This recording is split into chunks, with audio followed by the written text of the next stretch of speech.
There are 5 items in the Minnesota scale with total score of 10. It can range from 0 to 10.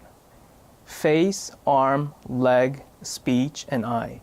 So the acronym is FALSE. So it's easy to remember. Face and eye have a fixed score, whereas arm, leg, and speech can be scored either 1 or 2. Please remember that it doesn't need to be performed in this order as long as you assess all the items. You can do items above the neck first, doing face, eye, and speech, then proceed with limb assessment if that's easier for you. Total score of 6 or greater is considered probable LVO. First, we're going to show you the entire assessment, then we'll go over the scale one by one. Here is the Minnesota scale. Hi, my name is Dr. Taka. I'm going to do a quick exam on you right now, okay? Yes. Okay. Now, show me your teeth. Very good. Now, bring your arms up. Make fist and open up several times. Okay, very good. Put them down. Okay, now I'm going to check your leg strength. Bring this leg up for me. Okay. Very good. How about this one? Good. Okay. Now repeat after me.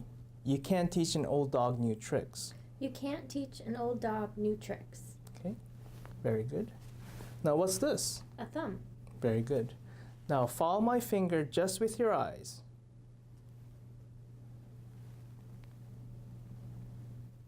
Very good. Number 1 item is facial weakness. Facial weakness is pretty easy. This one is pretty straightforward because it's the same with the Cincinnati scale. First, observe to see if you can appreciate any facial asymmetry, then ask the patient to show their teeth or smile. Give 1 point for unilateral weakness. On this picture, you can see that the patient has right facial droop when asked to smile.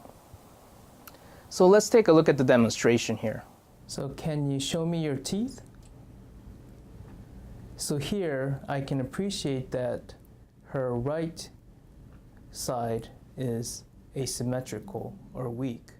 So you would score 1 for this part. Okay. Now, show me your teeth again. So you can see that whether this is if it's mild or severe asymmetry or weakness, you would still score 1 point for facial asymmetry or weakness. Number 2 is arm weakness. As you can see, arm weakness can be given either 1 or 2 points depending on the severity of the weakness. Ask the patient to hold up both arms for 5 seconds and have them make fists and open hands several times. Give 1 point for downward drift in one arm within 5 seconds. If both arms are similarly weak, do not give any points. Give 2 points if patient can't lift an arm in 90 degrees. You can help the patient lift up the arms if necessary. Again, you would only give any points for one-sided weakness and not bilateral weakness. The weakness should be on the same side with facial droop or leg weakness. Now, let's look at the demonstration. Can you bring your arms up for me? Okay. Now make fist, open up. Okay. Okay. Okay, very good. Let's do it again. Okay. Put your arms up, make fists, open. Here you can appreciate some drift on her right arm. This will be scored 1 point. Now, bring your arms up, keep it there for 5 seconds and make fists and open hands. Okay, let's try this again. Okay, try to keep your arms here, okay? And make fists. So you can appreciate that right arm is completely flaccid. So this is considered severe weakness. So you would score 2 points for the arm weakness. And what's important here is that the left arm is not weak or normal. So you always have to assess for unilateral weakness and not bilateral weakness. Number 3 is leg weakness. This is quite similar to arm assessment, 1 point for mild and 2 points for severe. Here, ask the patient to lift one leg first, then switch to the other leg because it's hard to lift both legs at the same time. Test each leg for 3 seconds. Give 1 point for downward drift and give 2 points if unable to lift the leg against gravity. Again, it's important to note that the leg weakness should be on the same side with arm or facial weakness. If both legs are similarly weak, do not give any score. Sometimes agitated or confused patients wouldn't follow commands or give little effort, so all limbs can be perceived as weak. Now let's look at the demonstration. Okay, now we're going to check your leg weakness. Okay, now lift this leg up for me. Okay, keep it there for 3 seconds. 1, 2, 3. Okay, let's try this side. Okay, 1, 2, 3. Okay, now let's try this again. Okay, try to keep this leg up here. Okay, keep it up here. 1, 2, 3.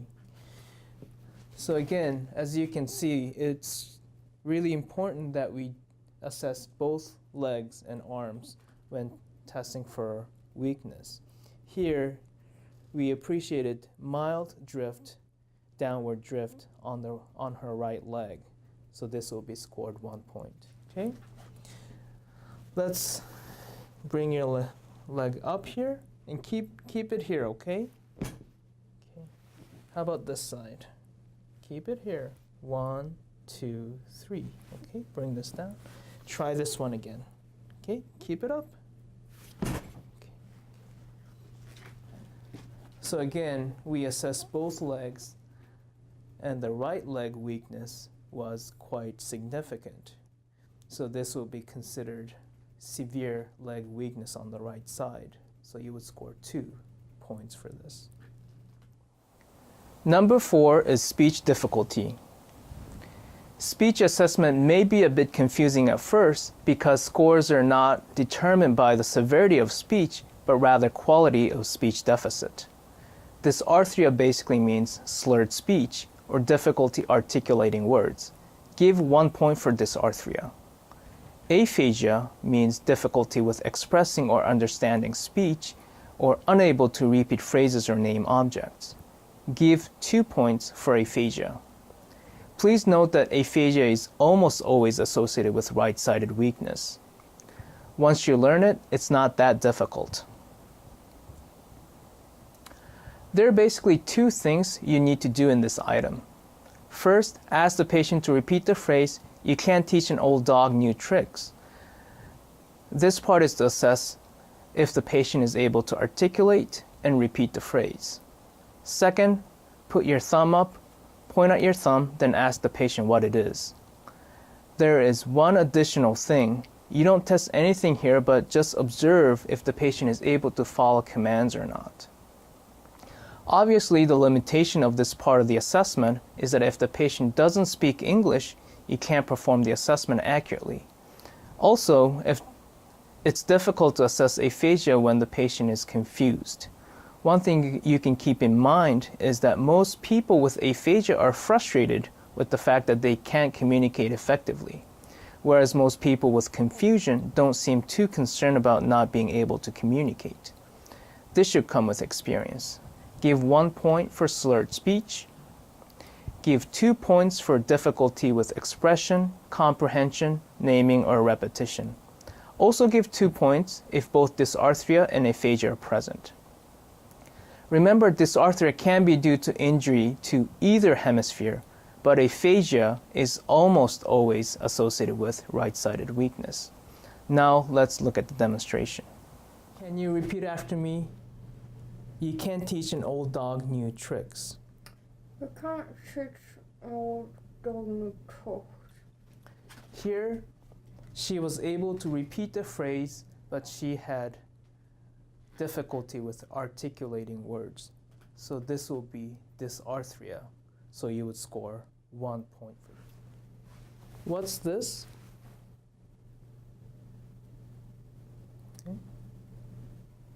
Okay. Can you repeat after me? You can't teach an old dog new tricks. Here, she's having trouble expressing words and naming objects. So this will be aphasia, and you score 2 points for this. Number 5 is eye or gaze deviation. It's an automatic 3 points for gaze deviation. So first, observe for any gaze preference or deviation. Then ask the patient to follow your finger side to side with their eyes. Give 3 points for any gaze preference or gaze or head deviation. The important piece of information to know here is that gaze deviation is towards the injured hemisphere and away from the side of the weakness. This is due to the frontal eye field involvement. This is a cortical phenomenon caused by large vessel occlusion. For example, if a patient presents with left-sided weakness, gaze deviation should be towards the right side. On the other hand, if a patient presents with right-sided weakness, gaze deviation should be towards the left side. When the gaze deviation is severe, the patient cannot follow your fingers to the other side, and occasionally the whole head deviates to that side forcefully. Now let's look at the demonstration. Now follow my finger just with your eyes.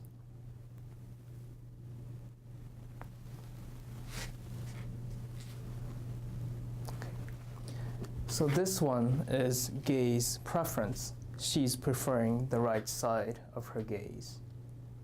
Okay. Can you follow my finger just with your eyes?